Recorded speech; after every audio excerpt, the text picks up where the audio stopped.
All right, folks, I think we're going to get started here.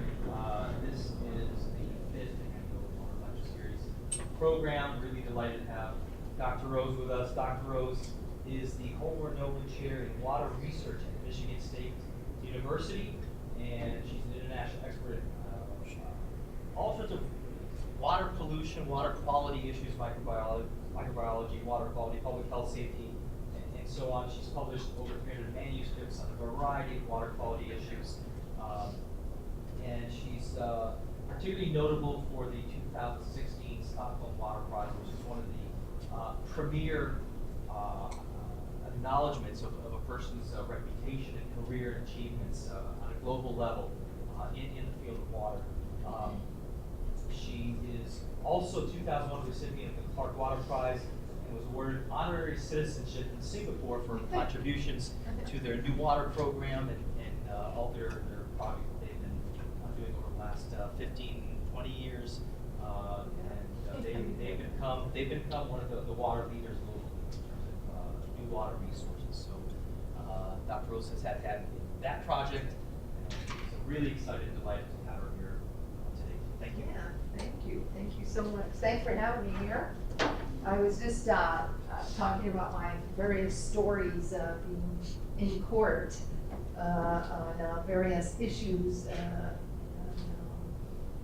from as a scientist, mostly under the Department of Justice under the Clean Water Act, occasionally under the Safe Drinking Water Act, and then I've also gone in and helped the state of Florida, state of Michigan on pollution issues in Colorado. So I worked with the environmental law arena, and I intersect with water policy and risk assessment.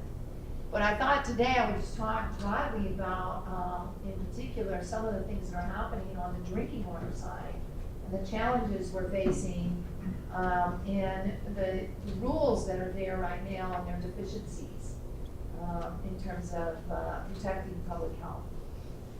It's a nice little group, and so hopefully if there's any point where we need a discussion, we can stop and have that, or else at the end we can have another discussion.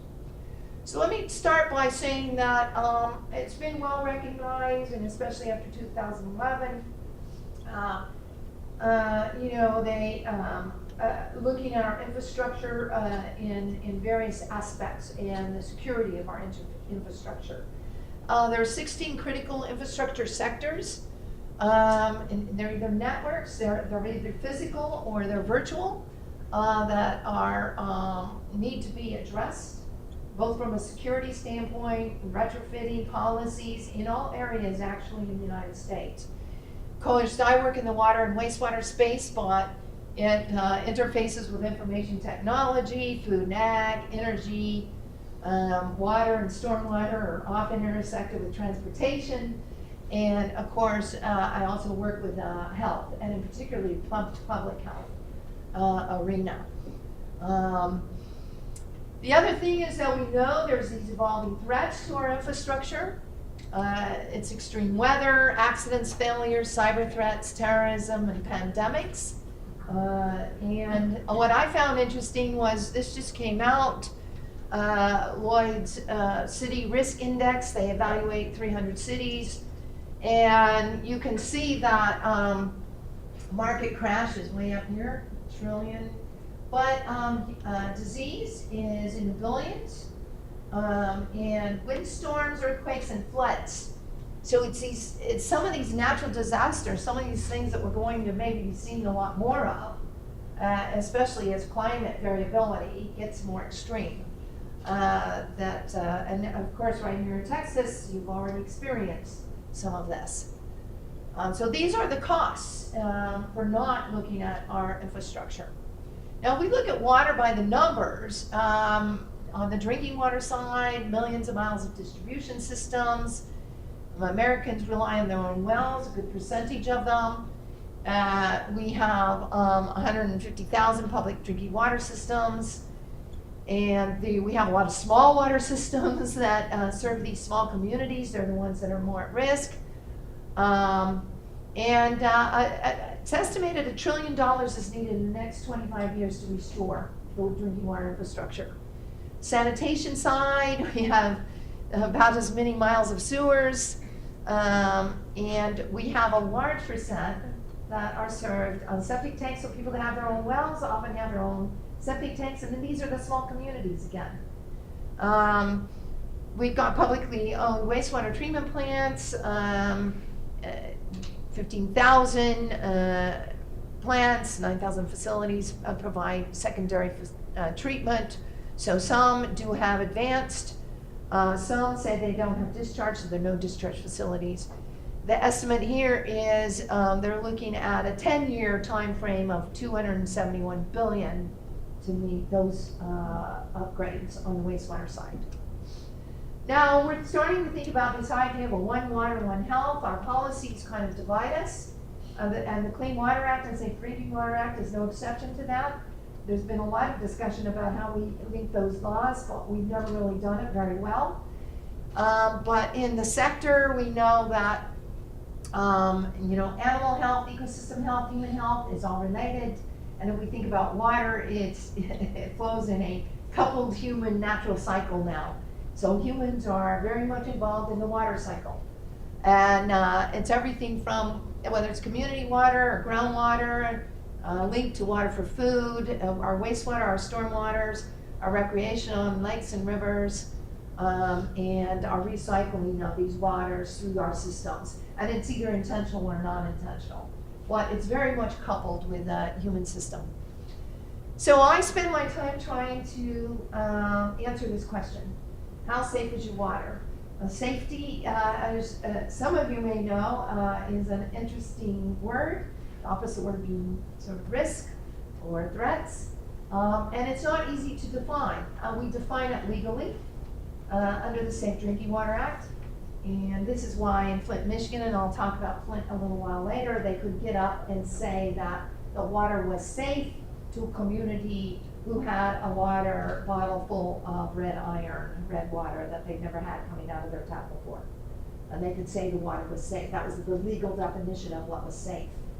There's the scientific definition, which is always changing, and then there's the public's definition. And of course, the public's definition is low risk or no risk, similar to their foods. That's what, and they want the answer to this question to be yes. Plain and simple. So I'll tell you that water quality is degrading around the world and in the United States. Our recreational waters, our irrigation waters, from where we measured them, our coastal waters where we get our seafood, and our drinking waters. Now our drinking waters are in pretty good shape. We still have some critical threats that in fact our laws and our rules don't oversee. So I'll talk about those. I'm a microbiologist, so I work on mainly 3 groups of microbes that are spread through water. The viruses, the tiny little nanoparticles, very predominant in waterborne disease. Of course, the bacteria are E. coli, which is the bacteria that we use as a standard, in which there's part of the Safe Drinking Water Act and the Coliform rule that governs drinking water. It also governs drinking water globally. It also often is part of the regulatory framework under the Clean Water Act for recreational waters. So E. coli is our workhorse.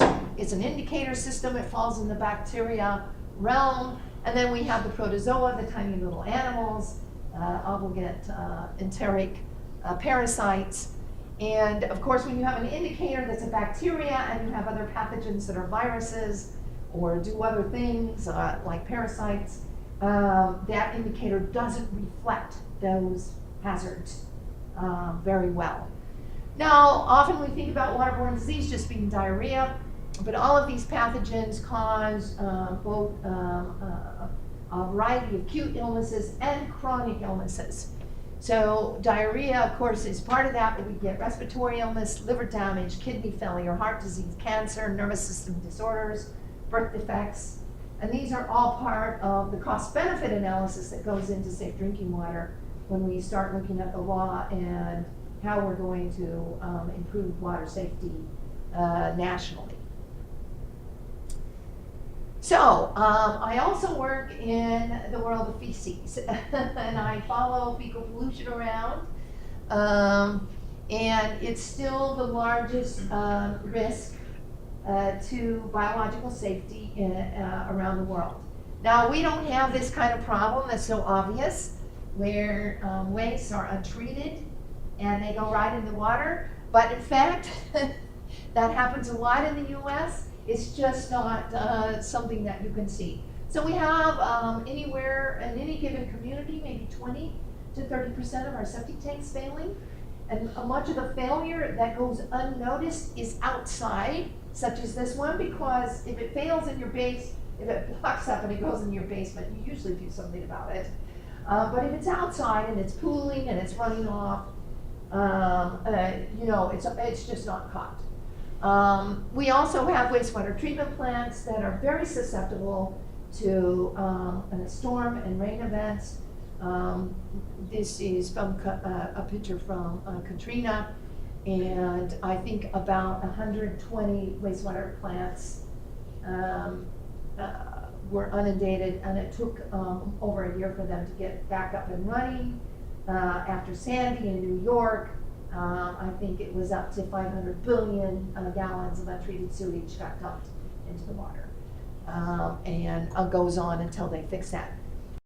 A lot of wastewater plants, even if they're not combined sewer overflows, which have been mandated to fix, combined sewer overflows are when stormwater and sewer water go through the same pipe, and when it rains a lot, you bypass the wastewater plant so you don't wash out your treatment, and you dump directly into the river.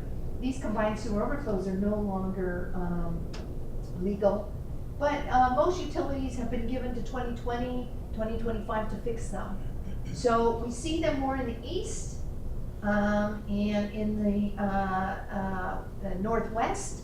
In the western world and in the south, well, we created separate systems for storm and sewer. So you don't see very many CSOs in this part of the world. So you have to deal with your stormwater and your sewer separately. So I look at the source of these pathogens. I look at what types of pathogens are there. I look at their transport, persistence, how they get to their exposure sites. And I do a lot of work with outbreaks, in which an outbreak is when there's a community, a plane crash. I'm going to show you some of these outbreaks. I work in the Great Lakes right now, and very interestingly, of course, we swim where we get our drinking water, and so our beach closures and our other things near shore, and our river systems where we dump our sewage, and our stormwater where our runoff comes from our agriculture is a big deal. So let's look at drinking water outbreaks.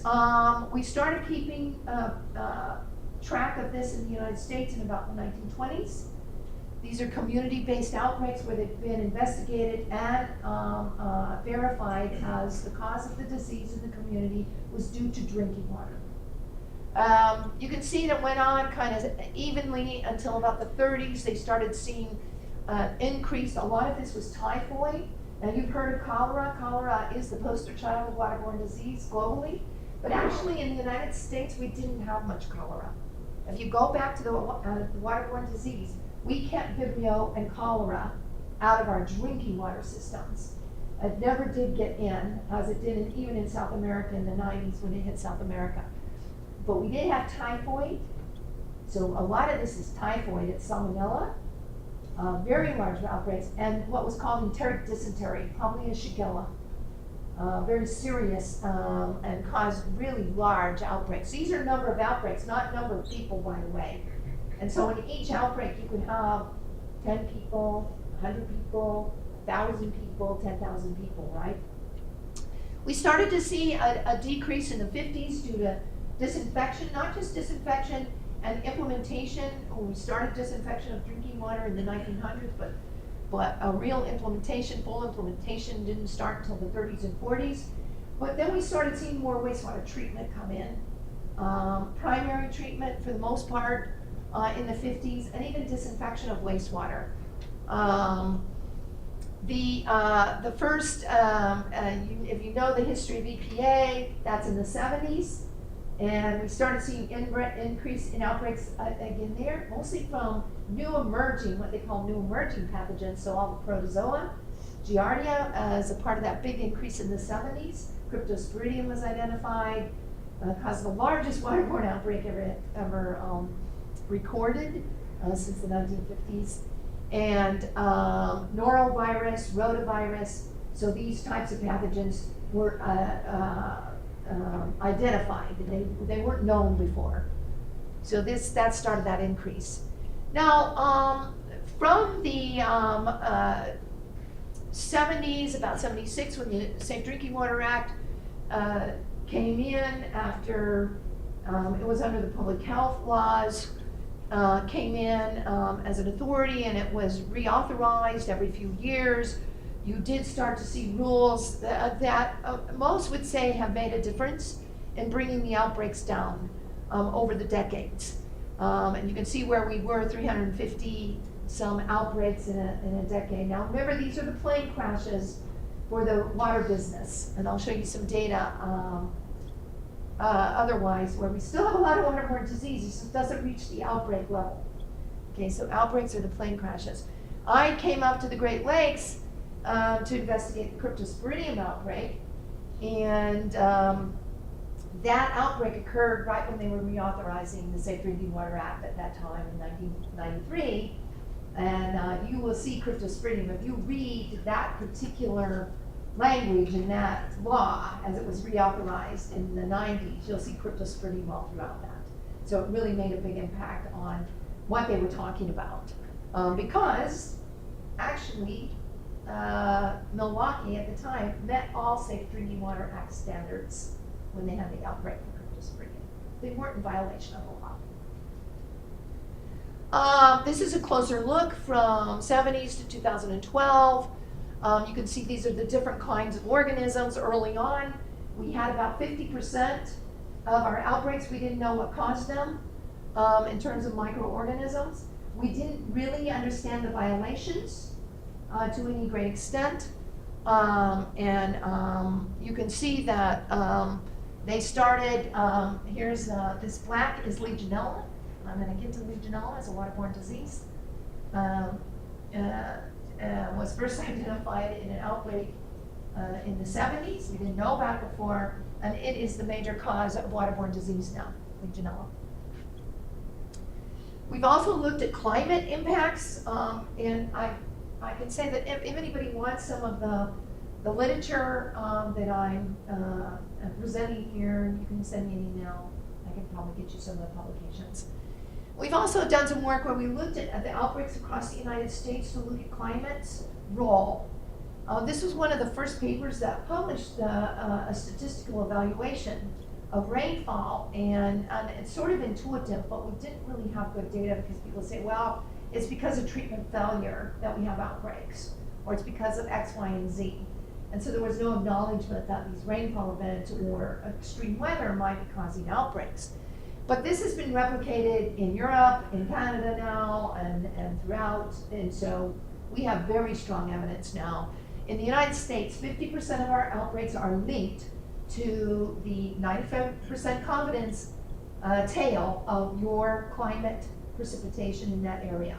So if you look at your normal range of rainfall, you have years with low rainfall, years with high rainfalls, you get your average over a 25-year period. 50% of our outbreaks, both groundwater and surface waters, by the way, both groundwaters and surface waters, those outbreaks occurred when there was extreme precipitation a month before the disease cases showed up. Now, when the Washington Post got hold of the data, they actually put the CSOs on there. So all these little black dots, these are the outbreaks, and you can't see from this slide, but about 50% of these circles have gray in the middle, not very easy to see. These little black dots are the CSOs. So you can see where the combined sewer overflows were. We didn't look at the link to CSOs, only the link to precipitation. And they were enteric pathogens, so they were coming from feces. But we continue to have outbreaks. E. coli, of course, our workhorse also is a pathogen. And so we do have subsets of E. coli. We all have E. coli, but subsets of E. coli are pathogenic. So you've heard of E. coli 0157. That's probably one of the more serious E. colis. It was called the hamburger pathogen for a while because it showed up in a very serious way in our food. But actually one of the first waterborne outbreaks occurred in 1987 in Illinois in water, where we had about 5 elderly die in the late 80s. It didn't get the attention that 0157 gets now. And of course, it's also a killer of children. So E. coli was 0157 was getting highlighted. It can be zoonotic. And here you had 750 people sickened. And the 2 that died in New York in this case were children. So it's often very difficult to go into a community where they've had an outbreak and say, in the US, people still die from their tap water and it's our children. And it could have been prevented. It's really difficult. We've had our own outbreaks in the Great Lakes over the last 7 years. Norovirus, Cryptosporidium, Legionella, I'm going to talk a little bit about this. Campylobacter, Microbacter giardia, multiple disease outbreak. Our toxic algal bloom in Toledo, which shut down the water for 500,000 people. And the Walkerton outbreak, E. coli 0157 and Campylobacter, which is a groundwater outbreak in Canada, which really changed the way they looked at and monitored their groundwater policy. So that one outbreak in a small farming community, let's see what if I have, this is it. It's a small farming community, 2,000 people ill, 7 deaths, children, 30 cases of hemolytic uremic syndrome. Now, HUS affects the kidney, and you have to have a kidney transplant later. That also affected the children. So you can imagine this going into a community of a small farming community. Everybody knew each other, a groundwater system that had been serving the community, and you have a disaster like this. I went 5 years later because they were setting up a special center for education. So operators around groundwater go to this little town in Walkerton for education. But they were still suffering. Why? Because Campylobacter causes chronic arthritic reactive arthritis. So you had a lot of people still suffering, and of course mentally suffering the loss of their children. Quite serious issue. This is the Ohio. This happened in the summer, of course. Now, I used to work in Florida, and I work in the Great Lakes, and so Putin Bay, this little island in Lake Erie, is supposed to be the Key West of the Great Lakes. And you go there to party and things like that. Small community, but a lot of tourists come. Of course, the outbreak happens in July. It uses groundwater, it has some surface waters. Everything was contaminated. It was the way they were handling their waste in packaged wastewater plants. They had septic tanks. They had septage on the island. They kept it on the island. And they had a huge rain event, 200% their 50-year average. This is the blue line. Here's the cases of disease. And as it turns out, in these areas, wind events raises the water table. And so it wasn't only the rain event that started spreading all the waste around. It was this wind event, and the cases went way up after the wind event. They finally issued the Boyle order. That's public health is always late. And so many of these outbreaks have legal issues afterwards. There's usually some kind of lawsuit to see whether there was violations or a neglect in terms of the disease. Now in this case, it was Giardia, it was Campylobacter, Arcobacter. As far as I know, no one died in this particular outbreak. Now that's the outbreak, that's the iceberg. 3 different studies in the United States, and they're doing a new one. It should be being published, I think, in another 6 months. Estimates of how much waterborne disease there is in the United States. This is waterborne disease in the United States, but it's not an outbreak. So it doesn't reach the level of an outbreak. Now, what's the level of an outbreak? Most of the outbreaks I've looked at have 20% attack rates or higher. And on average, they're about 40% attack rates. So that means 4 out of every 10 people that drank the tap water got sick, and 2 out of every 10 people. That is a lot of contamination in a community. So that's why I say the outbreaks are these big plane crashes. If the contamination is lower, you're not, and it doesn't reach that level, you're not going to see it, you're not going to observe it, because of our public health system does not observe disease at that level. Now, when they've gone in to investigate, though, in a very specific study, the estimates are 19 million, 12 million, and 16 million. So it ranges between 12 million and 19 million cases a year of waterborne disease in the United States. You can see that one study did try to sort out how much was coming from groundwater, how much was coming from surface water contamination. And like I said, there's a new estimate coming out from CDC. I don't exactly know when that'll be published.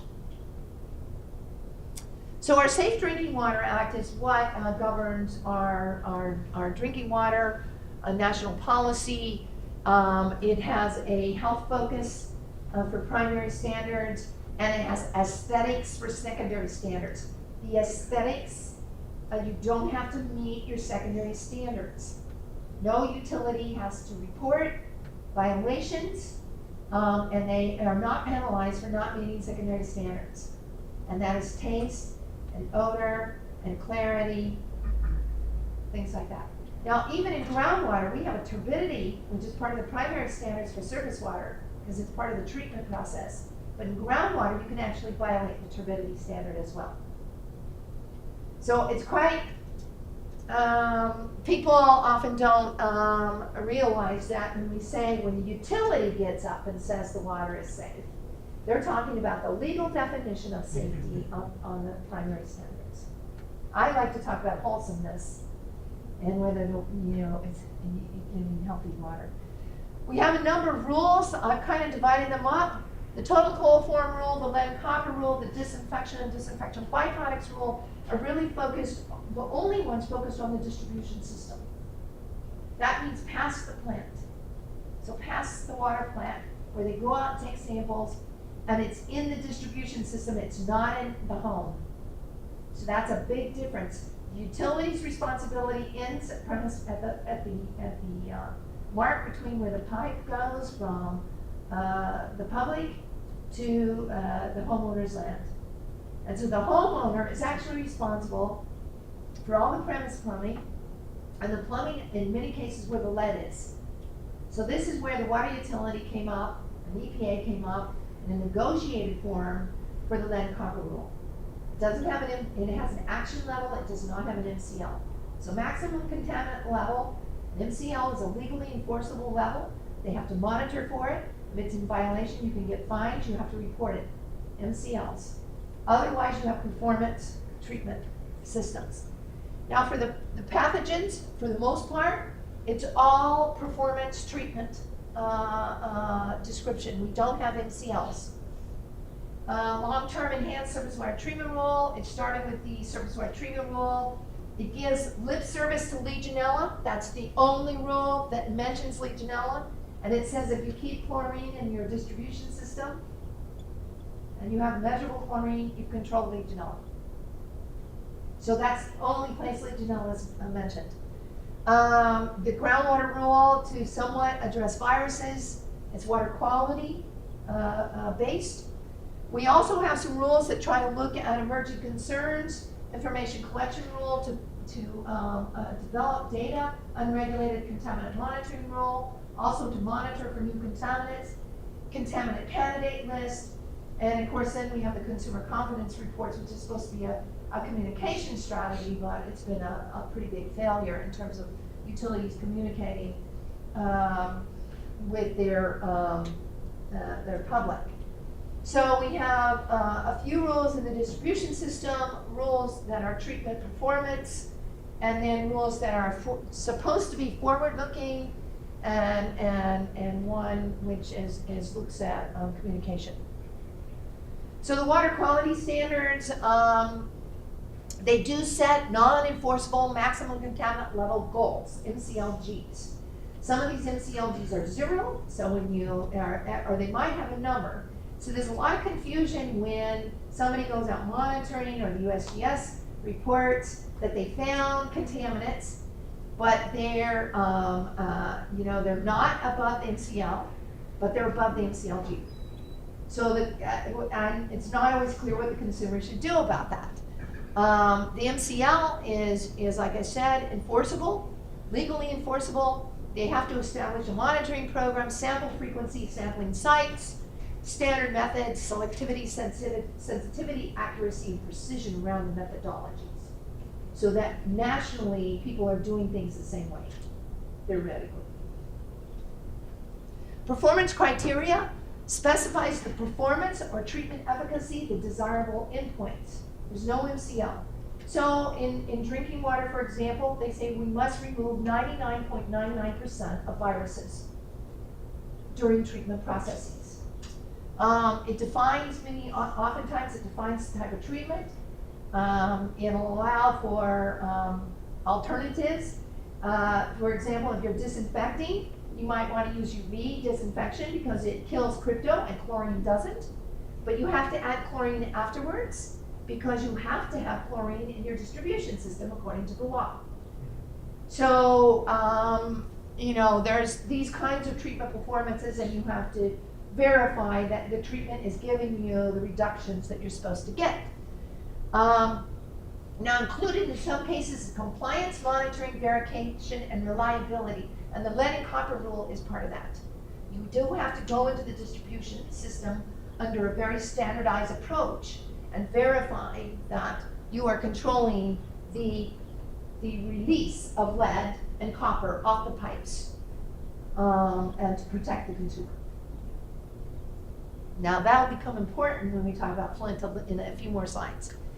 So let me say that safe water at the tap is something that's sort of a myth, really. We do not, the water profession does not measure and monitor water at the tap.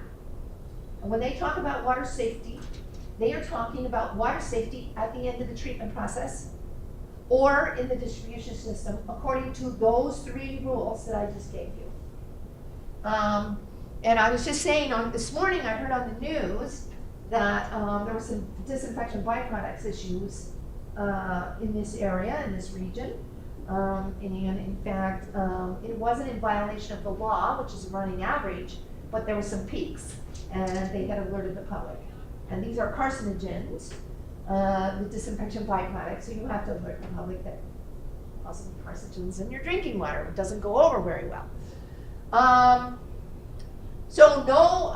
Wherever there's water, there are microbes. So this is the second thing about water at the tap. So water has microbes in it. Your tap water has microorganisms in it. It has heterotrophs. Most of these are just naturally occurring. They grow in these biofilms, and they grow at that interface of the water and the pipe. And there really are no exceptions that I know of. In highly purified water, even there, they have to watch their pipes. And then they highly treat the water through membranes and other means before the highly purified water goes into whatever they need. But in the pipe system, they're still going to have microbes. There is a need to manage microbial biofilms and for pathogens, and Legionella is one of those. But we don't know how to do it, and we don't have rules, we don't have laws, we don't have monitoring approaches yet.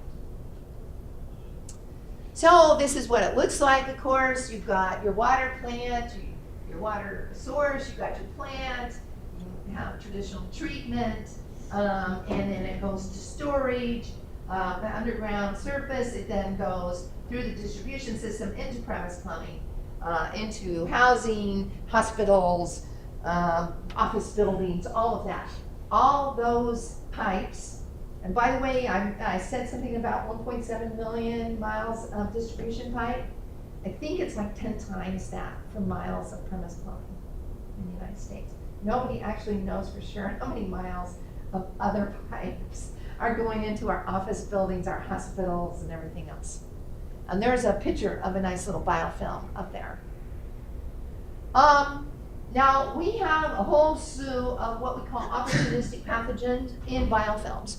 These are organisms that naturally occur in water, and certain species, just like E. coli has a 157, certain species of these kinds of organisms cause disease, especially in immunocompromised individuals, people who smoke, the elderly. They said that you start at 65, you start to reach that time where you're in the opportunistic arena. But I decided that 60s was the new 50s, so I'm not adhering to that that idea. But at any rate, you've got amoeba. These are the parasites, but they're free living. So they're unlike Giardia and Crypto. They don't come from feces. They free live and they replicate in the biofilm. And you have bacteria, Mycobacterium, and of course Legionella are the two. So we have 4 major organisms that we're concerned with. 2 are protozoa,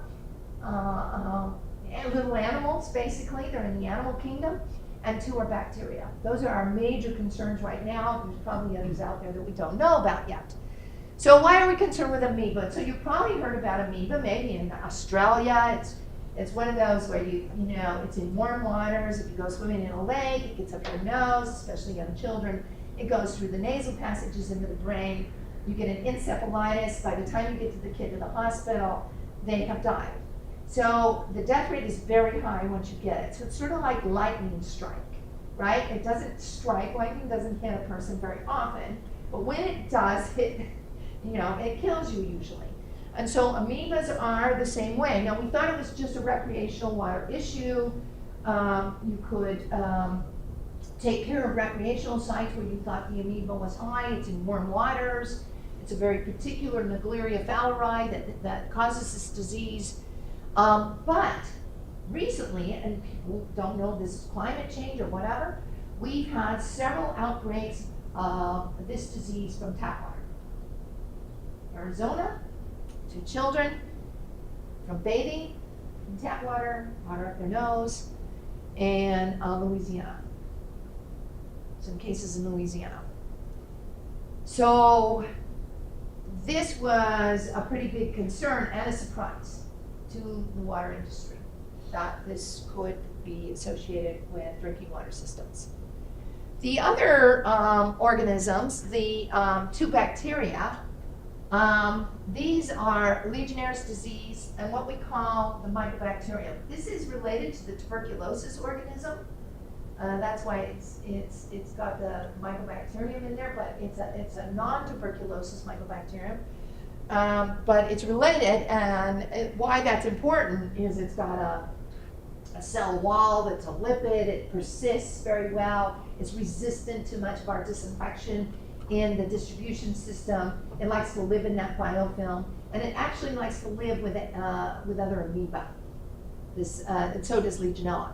Now, this is a paper that was published in 2012 on the cost of waterborne diseases. They took cryptosporidiosis and giardiasis, waterborne disease. These are the annual costs associated with going to emergency rooms and to the hospital. A certain percentage of people go to the hospital. Some might die, especially AIDS patients or if you're immunocompromised. But these are the costs estimated for Legionnaires disease and non-tuberculosis Mycobacterium. Really large costs that have not been recognized previously and are not covered in any of our safe drinking water laws. This is Legionella cases and these are just the cases that CDC has investigated. This is the increase in cases. Again, why are we seeing more? Is it better diagnostics with Legionella, right? Legionnaires disease. Is it aging infrastructure? Is it climate change? Why is this increase occurring? Now, I want to talk just real briefly about Legionnaires disease versus Pontiac fever. And why is that I'm pretty convinced that we have a lot of Pontiac fever going on every day in a lot of communities and it's not diagnosed. Legionella causes a mild illness called Pontiac fever. It's not very well described. It's not very well investigated. You can see that they really haven't documented that in Pontiac fever anybody dies. Legionnaires disease, on the other hand, is pneumonia. So this is like a cold, a respiratory disease, fever chills, maybe some vomiting, inflammation. This is pneumonia. This is pneumonia. You usually go to the hospital when you get Legionnaires, and there's a certain fatality associated with Legionnaires, and that's that large cost that we saw in the hospital side of things. I'm convinced that the pneumonia is a distribution, that it's these susceptibles that get exposed to Legionella, and the rest of us get some form of Pontiac fever, and those that are susceptible get the pneumonia. And I'm becoming more convinced of this, and when you talk to the public in Flint, they talk about a lot of these symptoms well before the Legionella cases showed up, well before other symptoms showed up that were associated with the lead and other things. So I'm thinking that we're missing, in terms of our understanding of water and disease, what's going on. Now, what's the cost of Pontiac fever to people? Do you stay home from work? Do you go get medicines? We don't know what the cost is. We don't really know how much there is. So we've had a lot of Legionnaires outbreaks, some pretty famous New York Bronx outbreak. And they tied it to cooling towers. But in New York, they told me 50% of their cases are not linked to any one venue. So normally when you get a Legionnaires outbreak, it's pneumonia, it's a bunch of cases of pneumonia, and they go to look for the common source of exposure. And it's in tap water, it's coming through tap water, it's amplified in the biofilms, and then we're getting it through aerosols and by breathing it in. So 50% of their cases, they can't link to anything. It's probably distributed through the city, through the tap water system. We know we can get it through showers, water fountains, little spray things at the grocery store. Stay away from those things when they come on. We've also had an outbreak in Milwaukee, outbreak in 2013 in Toronto, Quebec, Chicago. And so they always try to find this venue. What's the common venue? One of the more famous outbreaks that you might have read about in I think it was last year, was in a VA hospital in Illinois, in Quincy, which was quite serious in terms of veterans. So, I want to stop with that kind of overview and in my presentation, and talk about Flint, Michigan. And of course it made national and international news. They had a change in their source water, they had an E. coli violation, disinfection byproducts violation, and a lead violation. So 4 major violations of the Safe Drinking Water Act. They also had people lying about what they were doing and monitoring, changing numbers on the data, and not letting the public know about some of the risks prior to other exposures that they had. So we'll look a little bit at that. So, I don't know if I have a pointer on this. Oh, I do. So I'm up about here. Flint's up this way, not very far. I can get there in about 45 minutes. Flint was a very vibrant, middle-class town at one time. Its population peaked in 1960, had a car manufacturing there. They lost 50% of their population. Water usage was down by 2/3. So population loss meant water was spending more time in the pipes. They had vulnerable, low-income residents. Unemployment was high there. They had a lot of older houses with lead service lines, and the people living in older houses were the poor. The richer community that had spread out was living in other parts of the community that had new lines, a new housing. In fact, if you go back to Flint in the 40s and 50s, you could actually find advertisements for lead pipes because they last a long time, so the advertisement says. So there's a lot of lead in there. Distribution mains even were thought to have some lead, and they were replacing those slowly. There is a water plant in Flint. It was completed in 1954, but Flint started getting water from Detroit. Detroit serviced a very large proportion of citizens in that part of Michigan since 1967.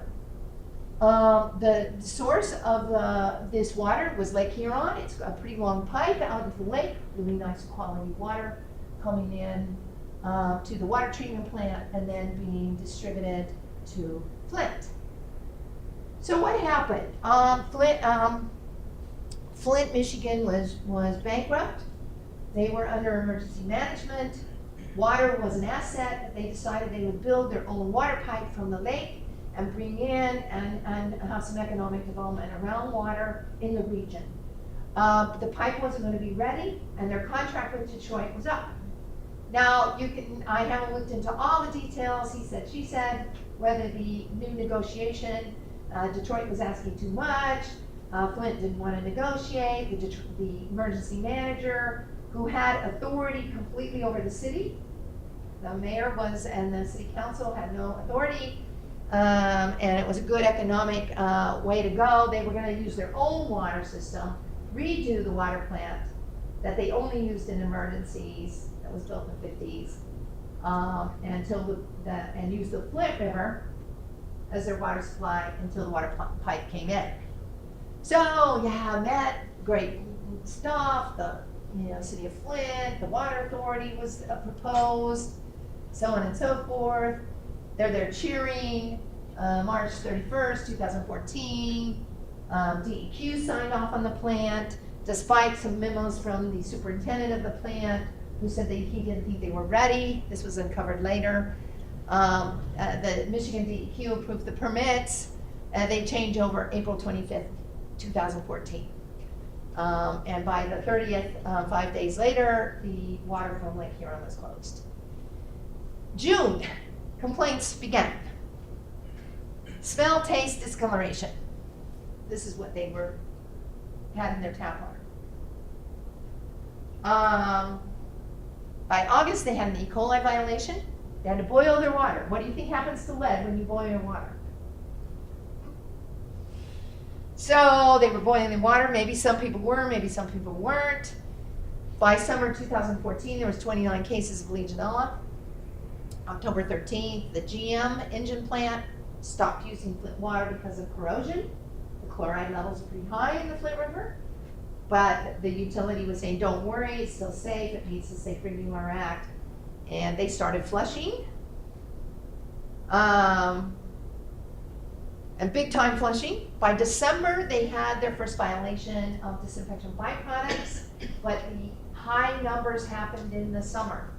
And why did the violation come in December? Because it's a running average of 3 months. So you're not in violation until your running average over 3 months is above a certain number. So by December, they were telling the public, they had to notify the public that there was another violation. They had carcinogens in their water. And in fact, the high carcinogen THMs were in the summer. So the public's like, why didn't you tell us that? I thought what was interesting about what I heard on the news today is they were talking now about these high levels, even though they didn't violate the running average, right? They were already communicating. We had these high levels. That was on the news this morning here in Texas. So, there are people that communicate a little bit better. So violations of THM, they start testing the water. Of course, there's obviously iron in the water. They started testing, but they had one citizen who was an activist who had been through a lead problem in Washington, D.C. when she lived there. She had some connections. She contacted Region 5 EPA. They had a Miguel Del Toro writes memos that says something's wrong. She goes to Mark Edwards, who was well known for doing lead analysis in the Washington issue, and he came out and got some monies and started sampling. And Mark is an activist scientist. He put up a website. He started publishing his results right away. He started calling the DEQ liars on the website, and that people were at risk, and that they weren't sampling properly. And in fact, it turned out they weren't taking first flush samples, which is what you're supposed to do with lead. So they were not taking the samples properly, and they were changing their rules. They had a second violation in June of DBPs. They tried to install GAC to take care of THMs. By August, Mark had a lot of data, had corrosivity information. Memos came out that the engineering firm had recommended adding corrosion control, which is part of the lead and copper rule, if you violate the action level, which cost $50,000. They said it cost too much, so they didn't pay for it. It cost them a lot more after that. So they had 20% of the samples in violation, and 42% of the samples, and they actually had people sick. So Leanne had her kids sick from lead poisoning. Mona Atish, who's a pediatrician, went back to the blood levels of children that are collected when you're born, went back before the change in the water, did it after the change in the water, and forward, and saw this increase in lead blood levels. Now, I didn't know this about lead, but lead in blood is transitory. It's only in your blood about 50 days or 60 days. You have to go to the bone to see what the total exposure is.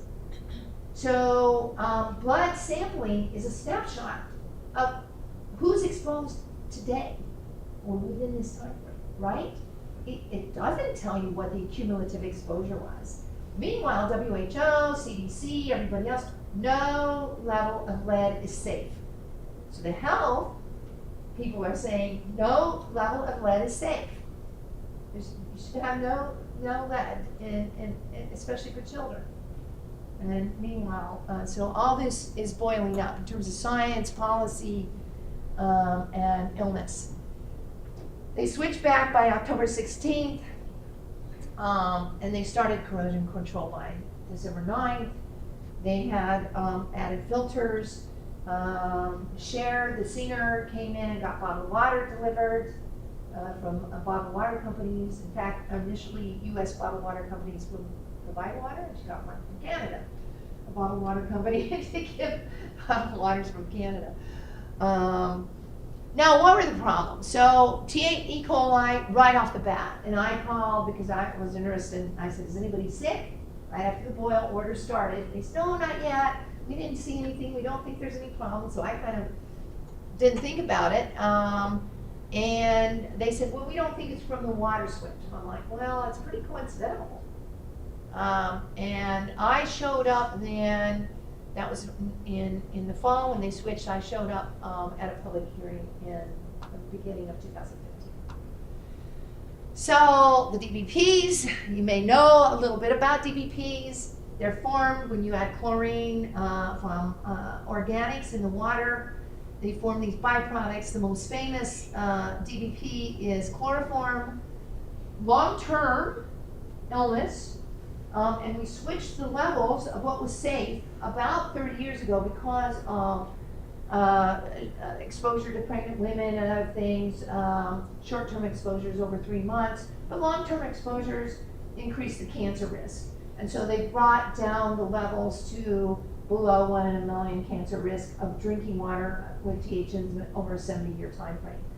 So that's why it's a running average, because a single exposure to THMs doesn't cause the risk. It's a continual exposure over time that causes an increased cancer risk. But that's what we know. But of course, then there's the pregnancy issue, which dropped it further. Lead, people kind of forgot about lead. Public health. In fact, I think public health has done a disservice to water, because if you look at studies where they've gone into inner cities and looked at lead in children, they always say it's the air, they always say it's the paint, they always say it's the soil. And if you look at their studies, you ask them if they took any water samples, and they say no. We don't think it's the water. It's got to be this lead paint. And so I don't think we actually know how much lead exposure there is in our children from lead in water. But around the world, it's a pretty big problem. This is the action level, 15 parts per billion. Now, what happened with Legionnaires is that this is Legionnaires. You do see Legionella, and this is in the county where Flint is.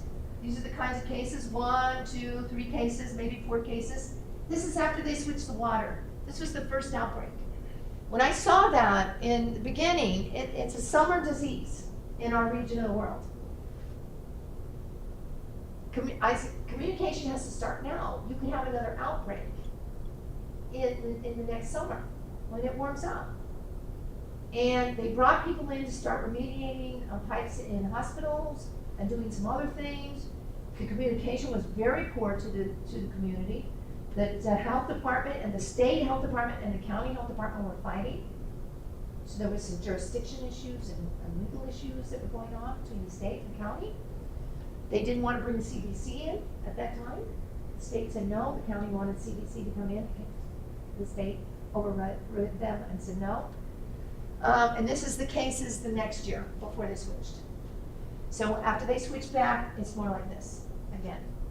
So our 2016, 2017 data, the cases are back now. I mean, really, you don't need to be an epidemiologist to think that it was caused by the water. And then they said, well, only 50% of the cases were on Flint water. Well, you don't have to be on Flint water. We already know that people that walked into the hotel for one day and walked out got Legionnaires disease. So 87 cases, 10 deaths.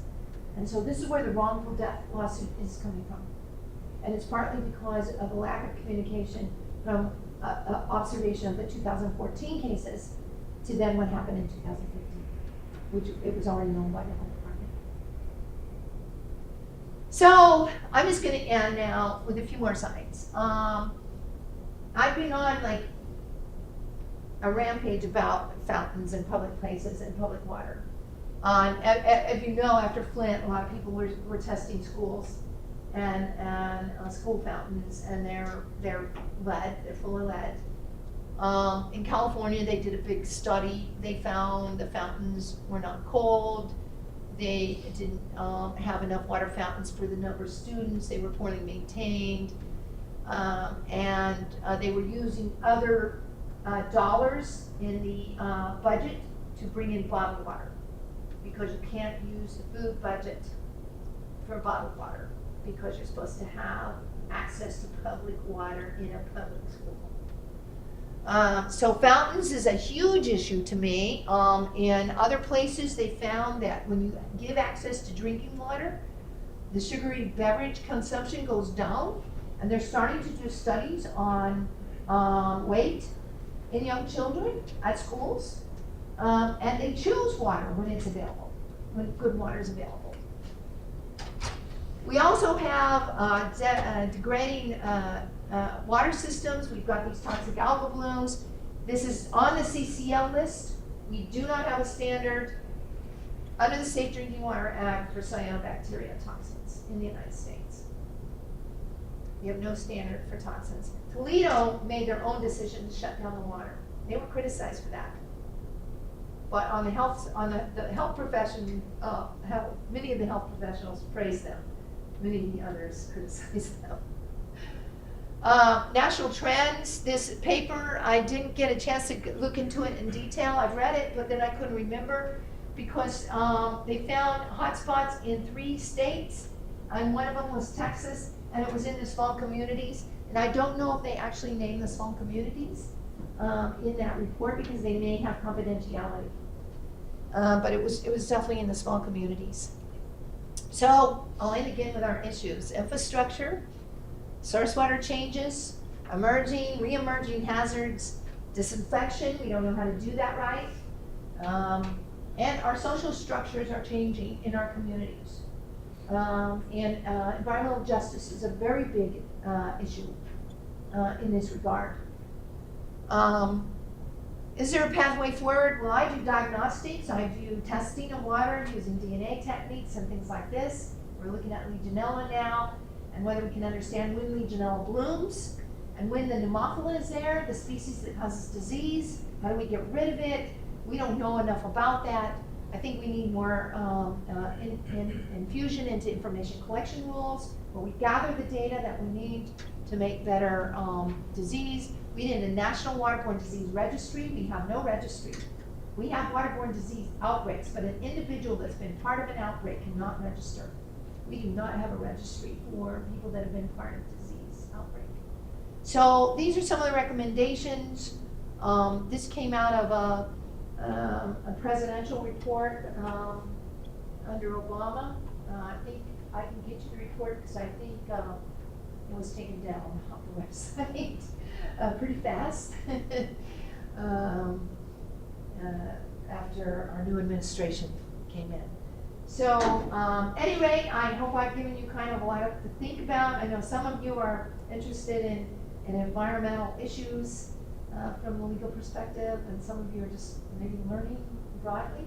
And it's really a pleasure to be here and speak to you.